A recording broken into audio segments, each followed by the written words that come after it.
देवेंद्र सिंह अपने official page Devendra Singh official page YouTube से live हूँ। बिहार के नियोजित शिक्षक शिक्षिकाओं को मेरे तरफ से प्रणाम नमस्कार। मित्रों, आज जो कुछ हम लोग पा रहे हैं संघर्षों के बल पर ही पा रहे हैं। हम लोगों ने लोकतंत्र में जो भी रास्ते न्याय के लिए होते हैं उसको हम लोगों ने अपनाया है। या धरना हो या प्रदर्शन हो या शुरू करने से पहले अपनी मांगों को लोकतांत्रिक ढंग से जनप्रतिनिधियों के सामने रखना हो, हम लोगों ने रखा है। फिर आंदोलित हुए हैं बिहार के शिक्षक शिक्षिकाएं, और तब जाकर हमारे बिहार के जो भी शिक्षक अगुवे के रूप में है, नेता के रूप में है, उन लोगों ने उस आंदोलन का नेतृत्व किया है। हम लोगों ने कोई ऐसा संघर्ष नहीं किया जिसमें बिहार के नियोजित शिक्षकों को कुछ नहीं मिला। जो भी संघर्ष किया गया निश्चित रूप से कुछ न कुछ उसके परिणाम आए और हम लोगों ने सब कुछ पाया।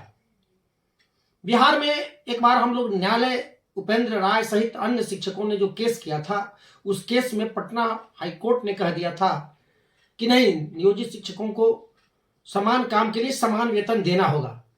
बिहार सरकार हमसे कितनी नफरत की भावना रखती है, कितना हमसे वह नफरत करती है, इसी बात से पता चलता है कि इस मामले को सुप्रीम कोर्ट तक ले गए और सुप्रीम कोर्ट में देश के जाने माने अधिवक्ताओं को लाया गया। यहां तक कि कोर्ट में जज को बदलवाने में भी जो हो सकती थी भूमिका, जो प्रोसेस हो सकता था, उसको बिहार सरकार ने कराया। भारत के अटॉर्नी जनरल को उतारा और वहां भी देखिए कोर्ट की विडंबना। कोर्ट ने एक मर्तबा भी कहा कि बिहार के शिक्षकों को आपको वेतन तो देना है, एरियर के बारे में सोच कर आइए, लेकिन इस चीज को ऑर्डर में नहीं लिखा गया। इस चीज को मौखिक रूप से बेंच ने कहा था और बिहार के नियोजित शिक्षकों ने उस दिन अबीर और गुलाल खेला था। बिहार के शिक्षक निराश नहीं हुए, सुप्रीम कोर्ट तक गए और लड़े और न्याय की लड़ाई लड़ते रहे। यह इस मायने में कहा जा रहा है, कुछ लोग न्यायालय का हवाला दे रहे हैं कि हम तो सुप्रीम कोर्ट गए थे, हम तो भाई सुप्रीम कोर्ट गए थे। उन्होंने कहा कि डिस्पोज, ऐसा किसी ऑर्डर में उसने कुछ नहीं कहा। वो यही कहा कि आप पटना हाई कोर्ट में केस लड़ रहे हैं, वो वहां से जब जजमेंट होगा तभी हम कुछ करेंगे। ऐसा नहीं, कुछ दबाव वाला आदेश उसने नहीं अपने ऑर्डर में दिया है, जिसको ये लोग भुना रहे हैं कुछ लोग कि नहीं ऐसा ऑर्डर दिया गया कि नहीं आप इसको डिस्पोज करिए। कोई डायरेक्शन सुप्रीम कोर्ट ने हाई कोर्ट को नहीं दिया। वो एक लाइन में केस को खारिज किया है। लेकिन जो पटना हाई कोर्ट में केस है उसका कुछ ना कुछ जजमेंट निश्चित रूप से आएगा। यस आवे नो गावे, दोनों में से कोई पक्ष, अगर हम जीत गए तो तानाशाह सरकार हमारे खिलाफ सुप्रीम कोर्ट जरूर जाएगी। अगर हम हार गए तो हम सुप्रीम कोर्ट जरूर जाएंगे। अंतिम फैसला सुप्रीम कोर्ट से होगा, ऐसा आसार लगा के बैठे। लेकिन बिहार के नियोजित शिक्षक शिक्षिकाओं, हम आपको ओपन ढंग से कहते हैं, खुला कहते हैं कि अगर आप न्याय चाहते हैं, आपको वास्तविक न्याय मिलेगी तो सड़कों से संघर्षों के जरिए ही मिलेगी, संघर्षों के बल पर ही मिलेगा। क्योंकि आज को तक जो कुछ मिला है आपको, जो भी मिला है, जो भी मिल रहा है, जो भी मिलेगा, वो संघर्षों के बदौलत ही मिलेगा। जब पहली बार T1T2 कौन बहाली जब नीतीश कुमार करने जा रहे थे, जब बीपीएससी से बहाली लेने जा रहे थे शिक्षकों का, तब हम लोगों को तो उन्होंने शामिल नहीं किया था।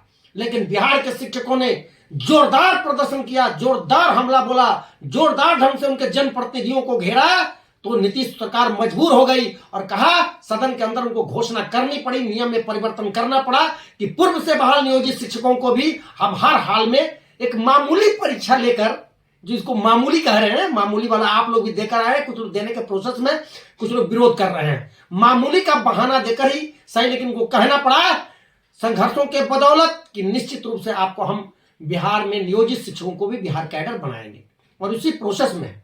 लेकिन हमारी मांगे जायज है और अगर हमारी बातें नहीं मानी गई तो हम पुनः संघर्ष करेंगे। हम ये नहीं कहते कि हम कोर्ट कचहरी नहीं जाएंगे। अगर वो सुप्रीम कोर्ट जाएंगे तो हम भी सुप्रीम कोर्ट जाएंगे। वो बिहार में मुझे हराएंगे तो हम निश्चित रूप से सुप्रीम कोर्ट जाएंगे।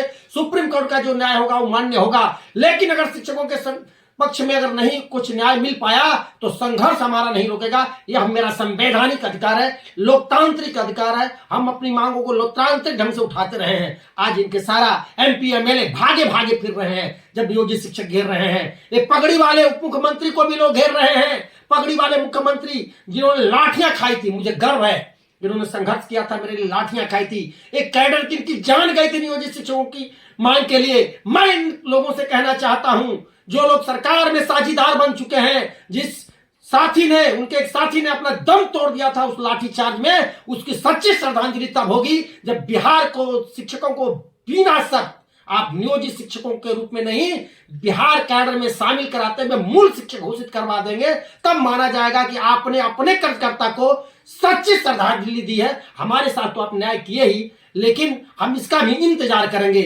अगले वीडियो तक आप बने रहें और देखते रहें देवेंद्र सिंह ऑफिशियल पेज या यूट्यूब। सब्सक्राइब करें, वहां जो बटन है उसको दबाएं।